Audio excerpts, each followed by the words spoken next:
brothers went to Oxford. My dad went to Oxford. Gee, I'm the total and utter failure in the family.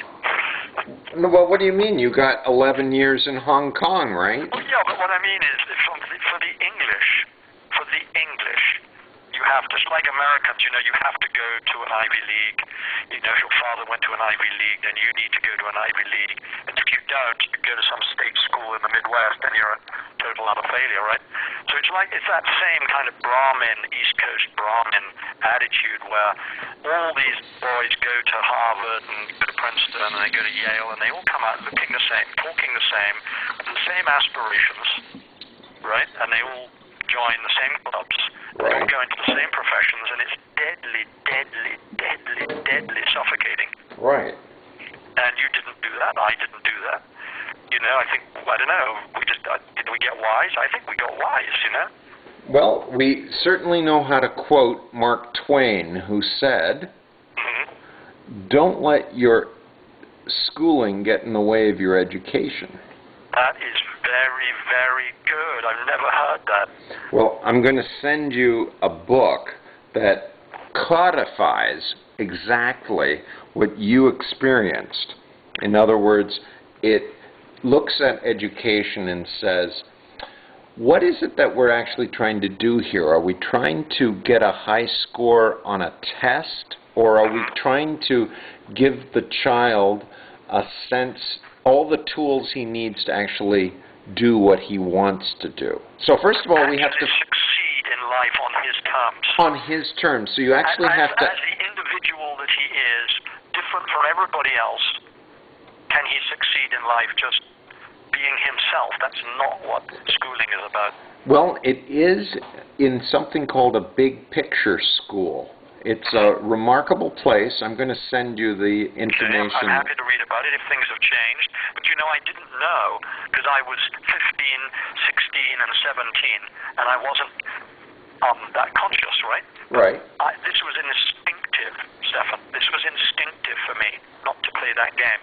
And I went against all my peers. All my peers were doing the Oxford-Cambridge game. Sure. And going up to the City of London and driving MGBs and having, you know, cocktail parties and, you know, all the rest of it, right? Right. And going to dances in London and... hold on 1 second. 1 second. Right. I've got a call coming in. 1 second. All right. All right. Now, see, this guy has a lot of experience, and he was a news reader in Hong Kong. He has been a very effective person in life, and he didn't go to university.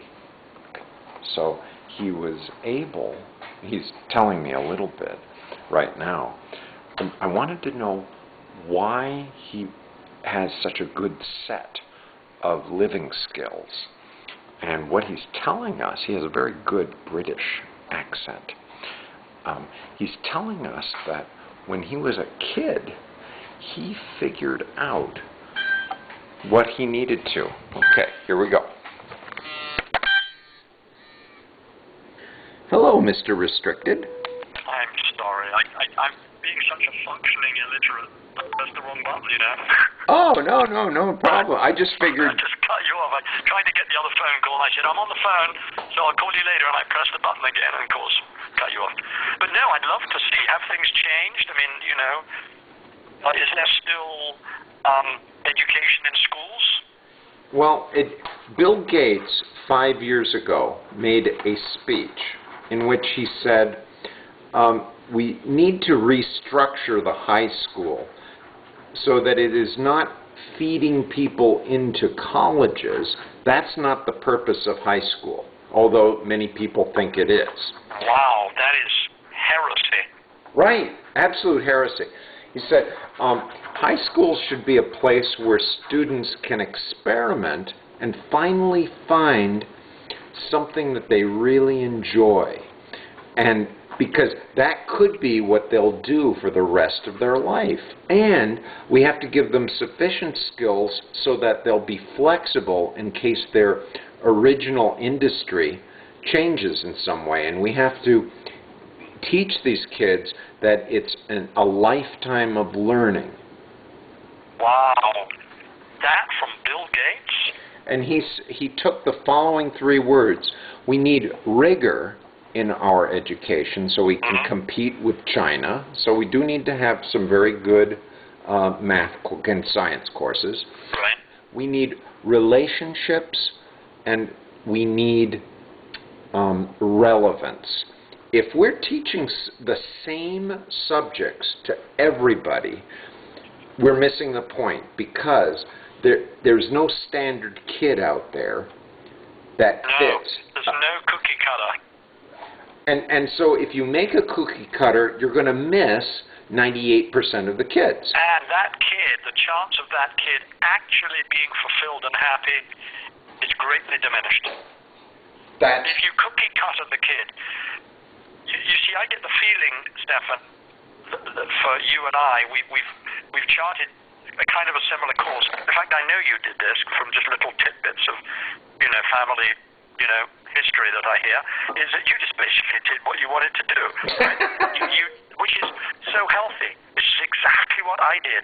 I said, screw you to anyone who said, you should be doing this. I said, screw you, I don't want to do that. I want to do that over there. And I had the, presence of mind just to not to care at all, and just do what it was I wanted to do, and to bring the disapproval of everybody on me. And it lasts to this day. The disapproval is tangible, and it lasts to this very day with my family. Disapproval to this day. How fascinating. It's like, among themselves, among my family in England, they call me lost. Oh, and here you are. Like I went off the tribal, I went off the reservation and got lost or something. It's like so funny to me, and I couldn't care less. Right. Because I wouldn't switch places with any of them. No, well, I mean, you've got a loving family. In fact, 2 loving families. Man, have I got a loving family? It's wonderful. It's just so wonderful. Bibi's such a wonderful wife, such a wonderful person. I want to be in England with, I don't know, I just can't imagine. Thank God I came to America. Everyone's so much more relaxed over here. Right. And open and, Open and just ready to experiment and be different. I mean, this is not Western Europe. No. Western Europe is calcified. It's horrible. It's just, America is so different from Western Europe. Western Europe's lovely to visit, like go to France, go to Switzerland, go to Provence. Wonderful. I think Provence is wonderful, but you wouldn't want to be French living in Provence. Everything's so stiff.